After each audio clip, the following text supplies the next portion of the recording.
Gospod Janez Fajfar, ste župan že tretji mandat, in sicer od leta 2006, in v letošnjem letu edini kandidat v lokalnih volitvah za župana. Kako bi ocenili svoje delo v preteklem mandatu? Očitno ni moglo biti tako slabo, če ne bi bil zdaj edini kandidat. No. Je pa to seveda tudi precej nehvaležno delo včasih, da je velika čast in sem župan rad, lahko rečem, ampak ni pa zmeren vse tako, kot bi si človek želel, in tudi zmeren ni samo še približno ne od župana odvisno, kaj se bo kaj v občini naredil. Važno je, da imaš dobro ekipo, in važno je, da imaš dober občinski svet, in to srečo sem 12 let imel in upam, da bo tako še naprej. Kaj bodo pa vaše prednostne naloge v prihodnjih 4 letih? V prihodnjih 4 letih, kar se tiče infrastrukture, prva in največja naloga seveda južna razbremenilna cesta. Tukaj pozabljamo, da je to v bistvu cesta za Bohinj. Vidimo, koliko pomeni že severna, ki je nam je uspel narediti prav letos. Potem kolesarska povezava z Bohinjem, nažalost je ta s kolesom v Bohinju skoraj smrtno nevarno. Potem parkirišča za enodnevne in tudi za obiskovalce gostov, garažna hiša v sodelovanju s partnerji. Zraven je še obnova promenade. Čim več nekaj smo tudi tukaj že začeli. Seveda, pri vseh teh zadevah je tako, ko so enkrat narejene, postanejo v najkrajšem času samo po sebi pomembne. In včasih je težko na Bledu ljudem predstaviti veliko sliko, kjer je vsi samo detajli.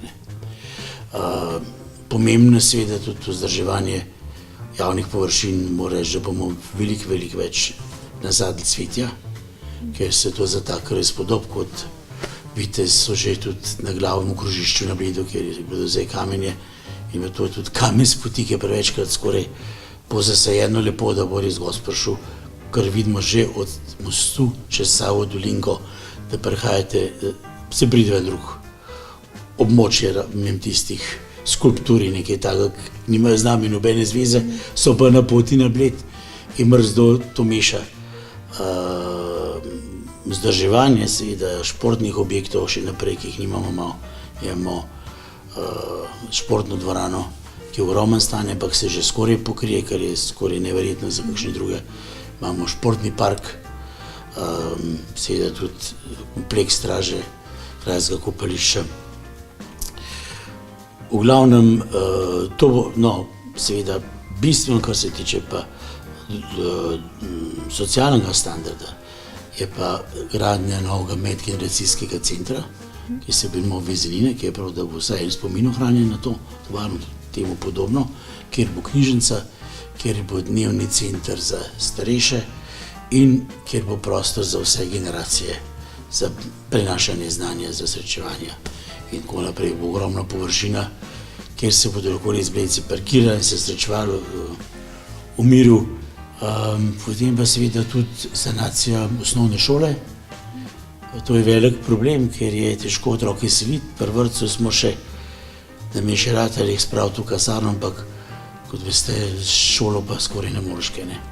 Tako da bo to zelo zahteven projekt, ampak šola je krasna, ampak je pa dotrajana, in če ne bomo zdaj, prostora za novo pa nimamo, ne. Ne moramo ene podreti, pa drugo narediti. Pa da 2 leti otroci nimajo, kam v šolo ne gre.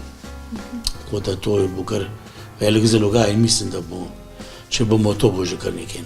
Fajn bi bilo, da smo veliko dosegli, ker smo sodelovali, ker smo spoznali, da v bistvu vsi vemo, kaj je Bledu manjkalo, zdaj mu manjka že malo manj, in vsi vemo, kje so prioritete, se imajo skoraj vsi iste.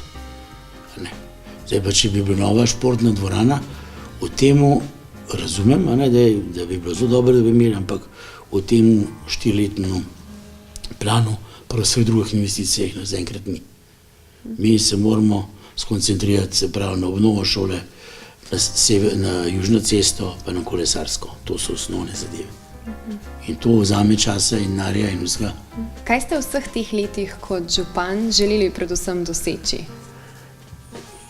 Zdaj na tistem, kar se vidno, sem želel res doseči, da se umiri na Bledu promet. Noben pa ni pričakoval takega neverjetnega povečanja obiska. To je svetovni fenomen in mi smo del sveta, mi smo nekje zase in tudi ne moramo tamle dol čez Savo, na drugi strani Save postal Trump in reči, ti greš lahko, ti ne smeš. Tega še Monte Carlo ne more narediti. Mi lahko s primerno uslugo, s primernim cenam, seveda naredimo neke selekcije, da ne pride res vse, ampak drugače je pa to zelo težavno. Tudi se pravi, tudi v Monte Carlo to ne morejo. In tudi ni prav, da bi bil dostopen samo tisti, ki imajo največ denarja, ker skozi to se drži tudi naše življenje. Ampak težimo k temu, da pridejo na Bled tisti, ki spoštujejo tako našo kulturno kot naravno dediščino. In ta občutek, se saj v razvitem svetu, to zavedanje je visoko v razvitem svetu in izjemno lepo sprejemajo vse, kar mi v to smer naredimo. In tudi takem priporočajo. Mislim, da bomo skozi te bolj mehke breme lahko prišli do tega, da bodo gosti zadovoljni, da bomo tudi mi z gosti zadovoljni. Prednostnih nalog smo se že dotaknili. Ja. Zanima nas pa še, kakšni so načrti s smetiščem ob športnem parku. Omenila sva tudi že veliko parkirišče izven Bleda. No, pri športnem parku tam je sedež našega javnega podjetja Infrastruktura, se smeti tam več ni. To se vse seli na Mačkovec, proti Bohinjski Beli, malo teže bo dostopen, ker smo z veseljem, ki je pripeljal, ki je bilo vsem blic, to seveda z centra Bleda more ven, tam bo nastalo ogromno parkirišče za grad, za nov muzej moderne umetnosti in sploh za ljudi bodo prišli na Bled, ker na vse načine se trudimo, da bi šel od jezera čim dalj. In 5 minut, 6 minut peš, glede, ko gre te parkirišče pri vrtcu prazen. Pa vsi bi šli malo manj kot jezer. In se to pa res ni tako, da je dolg sprehod. Da moramo seveda urediti tudi bolj varen promet, ker nekaterim, ne glede na kazni, ki jih ne izrečemo malo, nekateri se ne odvadijo divjati. Če isto mamico, ki pelje otroke v vrtec, 3krat ujame radar, pa res ne jim. Kaj je narobe z nami, no? Ali pa saj z nekaterimi. Če piše 30, poje 35. Sej v življenju, bolj ki si starejši, bolj spoznavaš, da brzina sploh ni relevantna, ker tako, ko prideš na konec, če reš počas, ali pa če bezlaš na isto točko. Čist načni ta zadnji moment, več tista brzina pomembna. Tako da moramo se tudi mi začeti sami v svojem kraju, nekateri, no, se večina vidite, da pelje psa na sprehod Mavričko, še zmeraj so taki, ki nimajo. Nam se večajo odpadki skokovito in pada delež ločnega, ker je skoraj pol odpadkov že od turistov. S pitniki smo želeli doseči to, da ima gost eno plastenko, še lež pa steklenico, se to je tudi en od naših daril, zdaj LTO je našega, steklenka za, ne plastenka za blesko vodo, da natočijo in pijejo, da nam puščajo te vročini strahovite tone te plastike in druga. In pravim, posredno vzgajati. Prejšnji teden je bila na obisku ena delegacija iz Južne Koreje. Jaz sem rekel, sigurno mi hočejo kjere spraviti na pukelj, da jih bom za 100 nagrad pelal in se sploh ni šlo za to, iz enega distrikta in so imeli vsa vprašanja, kaj je zero waste. To vemo, da je to nemogoče, ampak mi moramo biti en cilj, da bo smeti, da bo odpadkov čim manj. To je odvisno od nas, a ne? A to, zakaj čisto? Se rekel, pejte v vrtec, tam se začne. Bistvo je vzgoja in izobraževanje. Če tam zatajimo, ne pričakujemo rezultatov. Starega konja noben nauči furati pravi, ne gre. To moraš začeti od mehkega in to srečo mi imamo, to podzavest, že skoraj včasih zagriženost, ki pa se izkaže včasih še zmeraj za premehno.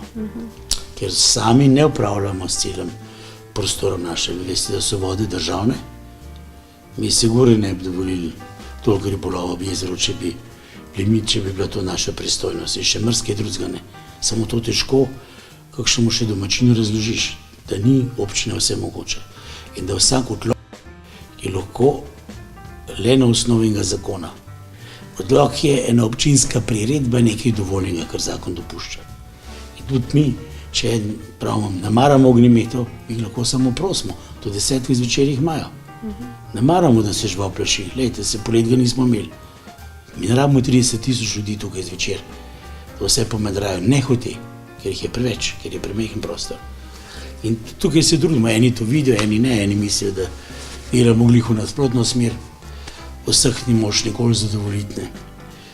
Želim si pa res, da bi tisti občani, ki imajo premalo te zavesti, ki kurijo vse mogoče, ki za sabo pustijo, še zmeren so taki med nami, ki prekomerno gnojijo in to še vse med nami živi.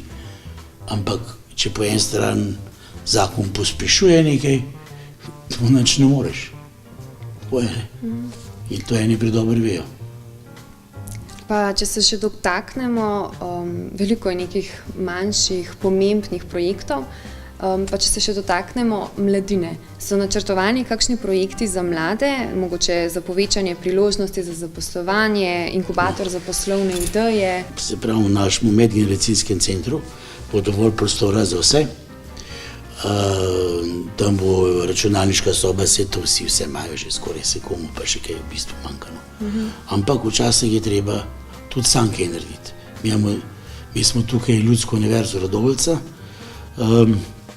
angažirali, ker občina Bled je sama premejhna in je prav, da razne zadeve združujemo z drugim občinam, ker je to predrago.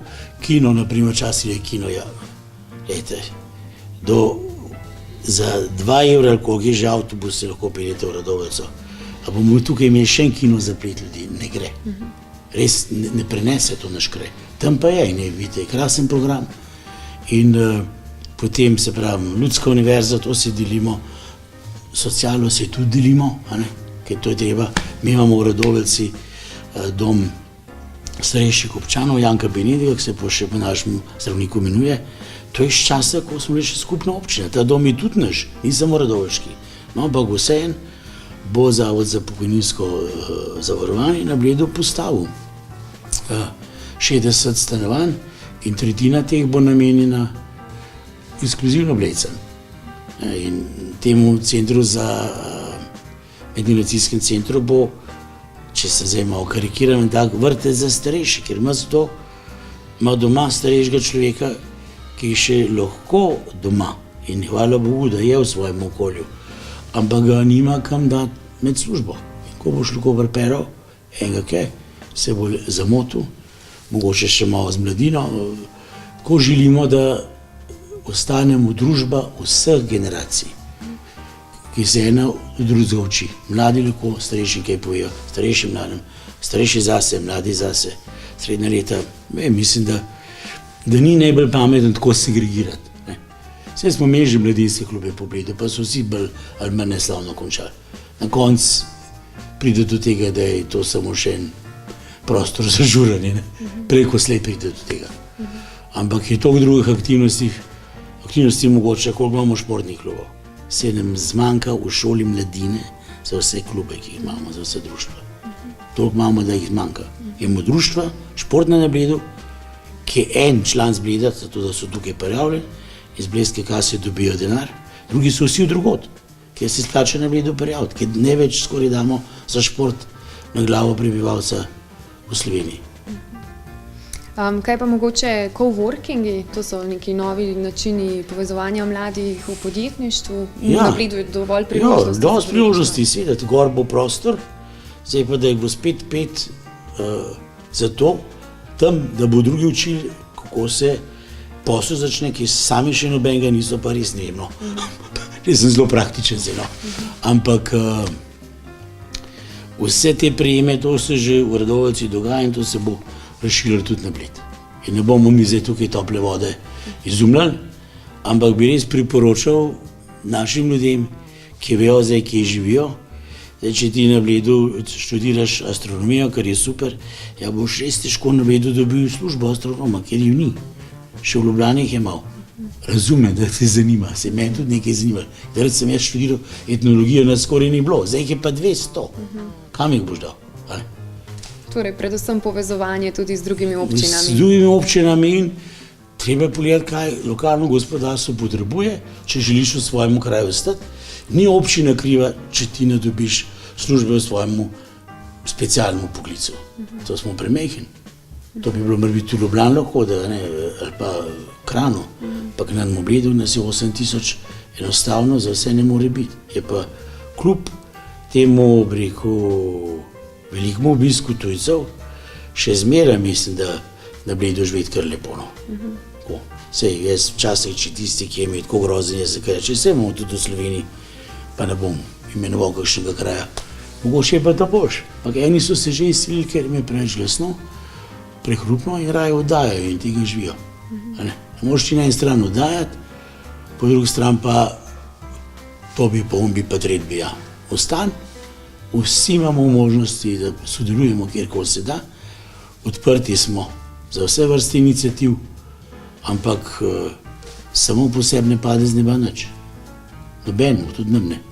Želimo vam v novem mandatu uspešno izvedbo vseh zadanih ciljev in mislim, da se bodo gledalci strinjali, da vsak korak proti izboljšanju je pravi korak. Jaz tudi upam, da to je pa geslo moje letos odgovorno in odločno.